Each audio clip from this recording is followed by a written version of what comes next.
Parashat Haye Sarah. Abraham donna tout ce qu'il possédait à Yitzhak. Quant aux fils des concubines qu'avait eu Abraham, il leur fit des présents.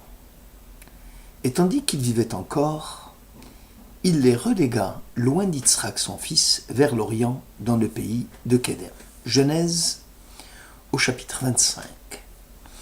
Nos sages, dans le traité Sanhédrin 91a, écrivent à propos des présents qu'Abraham fit aux enfants des concubines qu'il s'agit de la transmission par Abraham du nom qui caractérisait l'impureté.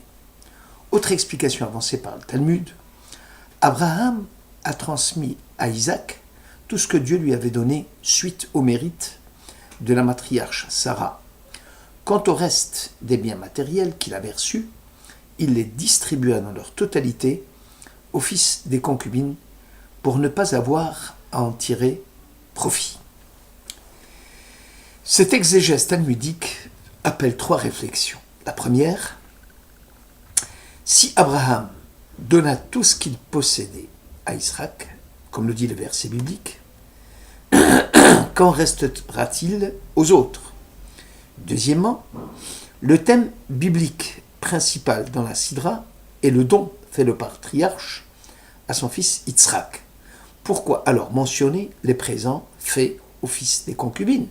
Y a-t-il un intérêt quelconque à les citer? Troisièmement, que signifie la transmission à ses enfants du nom qui caractérisait l'impureté? Quelle était l'intention du patriarche? Le fils est l'héritier naturel et spirituel du père. Abraham, en nommant son fils Yitzhak, celui qui rira, va graver dans ce nom le double rire des parents à l'annonce de sa naissance, ainsi que le refus par Abraham de profiter seul de l'exclusivité de ses biens et de la jouissance égoïste.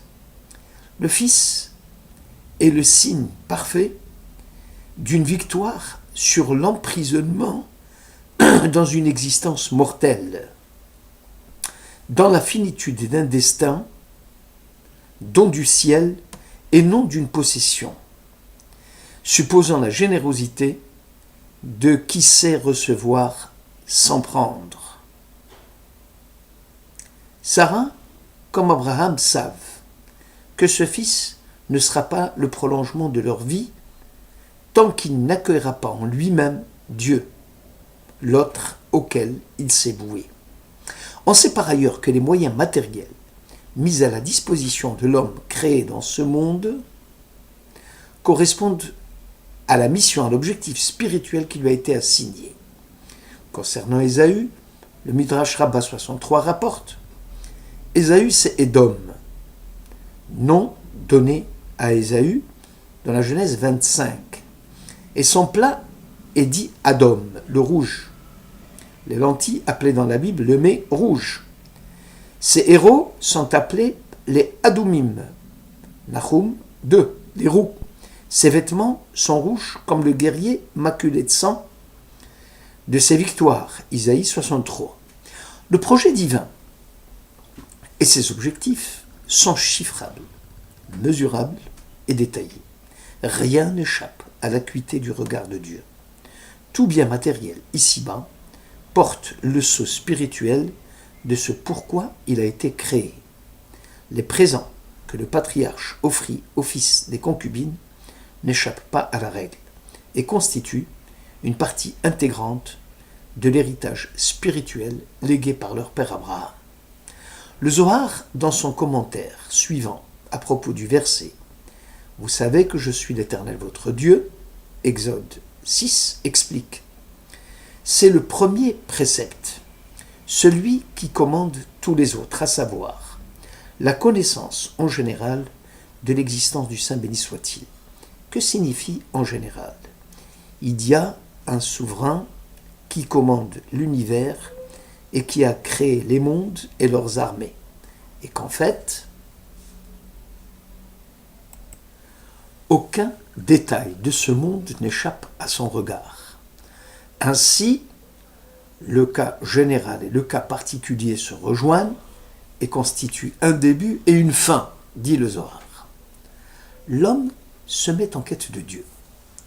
La seule chose qu'Abraham ait pu faire fut de s'émerveiller.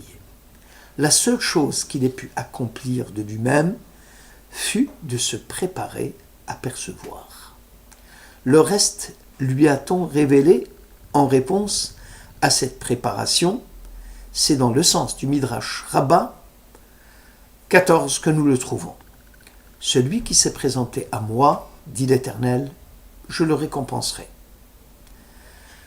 Cela se rapporte au patriarche Abraham, qui par lui-même est parvenu à connaître l'existence de Dieu. Nul homme ne pouvait lui enseigner comment parvenir à la connaissance de l'ultime.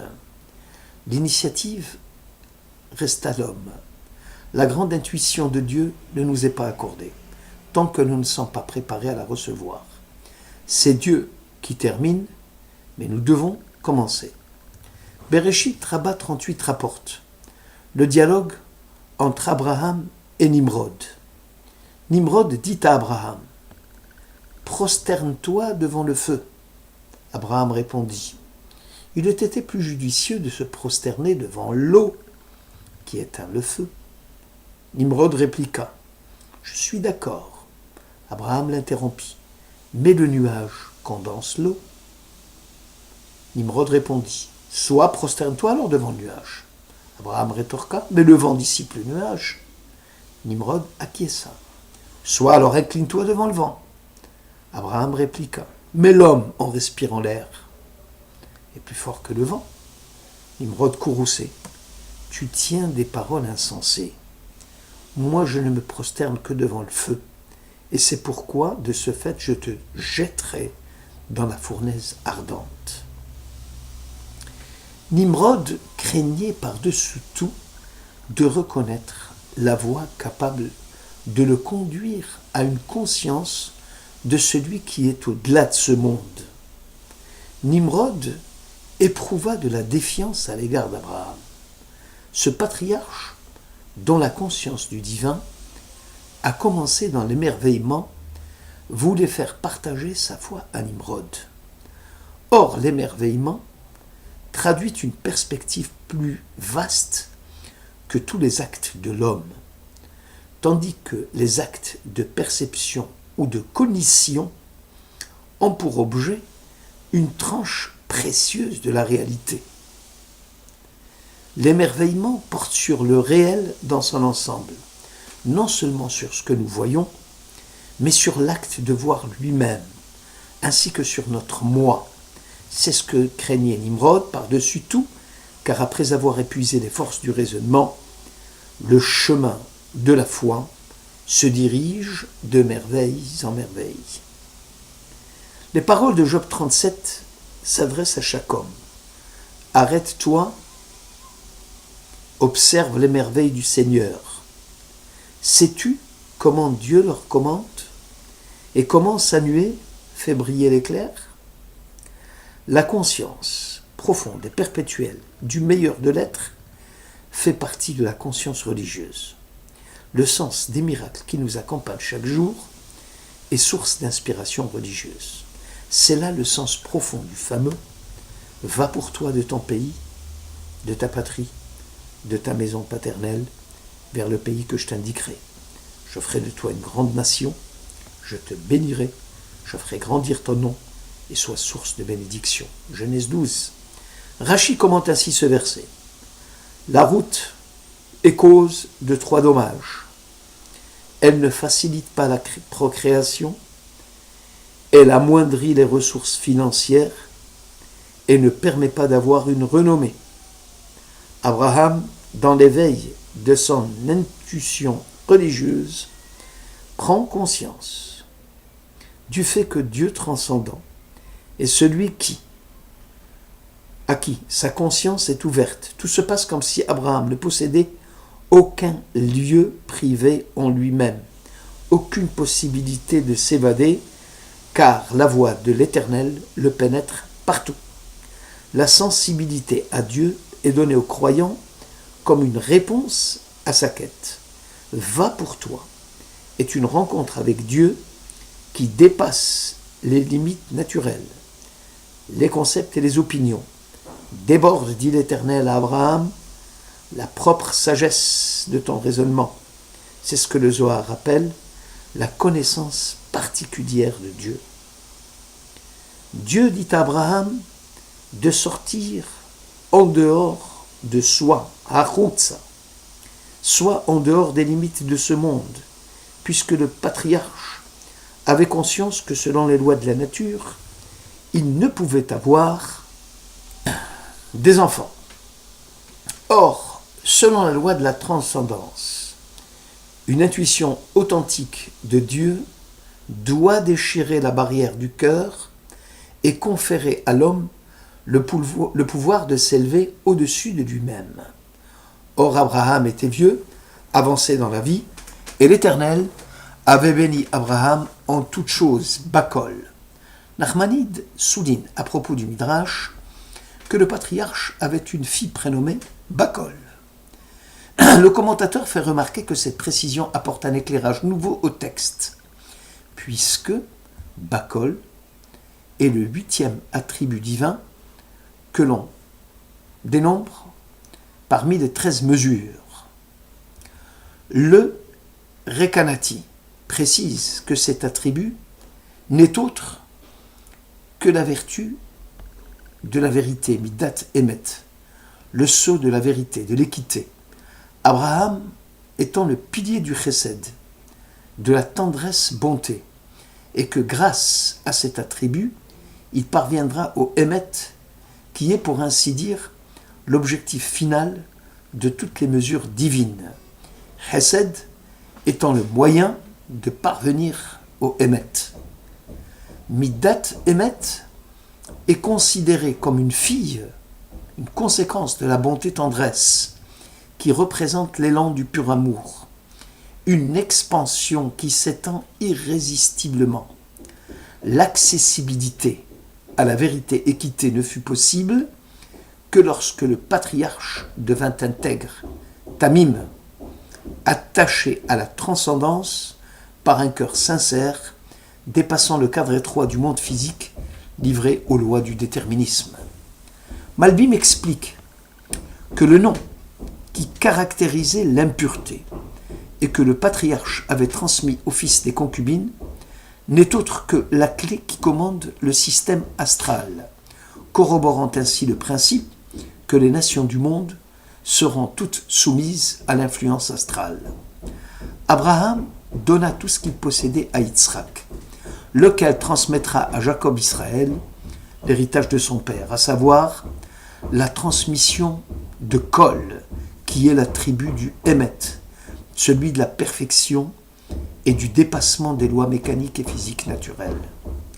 Le peuple d'Israël est conscient que la gloire divine remplit tout l'univers. Melo Kol Haaretz Kevodo. C'est là le plus bel héritage qu'Abraham offrit à ses enfants. Midat Emet, vérité, équité. Perfection est appelée Kol. Ce n'est pas une vérité au sens philosophique du terme, c'est-à-dire ce n'est pas une valeur ayant un haut degré de caractère moral et d'exigence, ou un signe de la dignité de l'homme dans sa recherche de la vérité par l'effort de la raison. Pour les enfants d'Israël descendants d'Abraham, la Midat Emet, c'est marcher dans la voie du Très-Haut et se rapprocher autant que possible des 13 attributs divins. L'être éternel tout-puissant, clément, miséricordieux, tardif à la colère, plein de bienveillance et d'équité. Dans Exode 34, nous avons les attributs du divin. Le maître du monde lui-même témoigne de cette attitude accordée aux descendants d'Abraham. Et moi, je t'avais planté comme une vigne de choix, d'une espèce toute loyale. Jérémie 2. Ainsi s'explique l'énigme de l'éviction d'Ishmaël et de ses railleries de fils aîné sur son bon droit. C'est Isaac le second qui sera élu pour la transmission de l'alliance, qui est une quête d'un ordre autre que naturel. Pour Yitzhak et ses descendants, c'est un surcroît d'exigence qui en découle de cette élection, avec un service de sainteté et une vocation à une responsabilité infinie envers l'humanité. Merci de votre écoute.